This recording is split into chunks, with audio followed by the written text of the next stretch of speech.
నమస్తే అండి, welcome to దత్తవాణి world. అందరూ బాగున్నారా? నేను చాలా చాలా బాగున్నాను. ఇవాళ నేను బెండకాయ కూర గురించి ఒక చిన్న మాటలో చిన్న టిప్ చెప్దాం అనుకుంటున్నాను.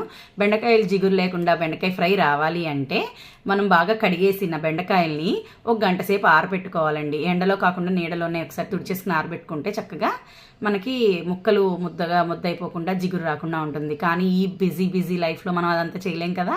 అందుకని ఇంకొకటి ఏంటంటే టిప్, మనం ఆ ముక్కలు కోసేసిన తర్వాత డ్రై ముక్కుల్లోనే ఒక 10 నిమిషాలు 5 నిమిషాలు సిమ్లో పెట్టి వేయించాలి. ఒక 5 మినిట్స్ చాలు వేయించుకోవాలి. అలా కూడా కాకపోతే కనుక నూనె వేసి మనం కొంచెం వేయించిన ఒక 5 నిమిషాల తర్వాత అందులో ఒక హాఫ్ నిమ్మ చెక్క గింజలు లేకుండా తీసేసి, నిమ్మకాయ గింజలు తగలకుండా మళ్ళీ నోటి కింద పడితే చేదైపోతుంది కదండి, అలా లేకుండా శుభ్రంగా ఆ నిమ్మకాయ గింజలు తీసి ఆ రసాన్ని కూరలో వేసి వేపినా కూడా మనకి బెండకాయ ఫ్రై అన్నది విడివిడిగా వస్తుందండి.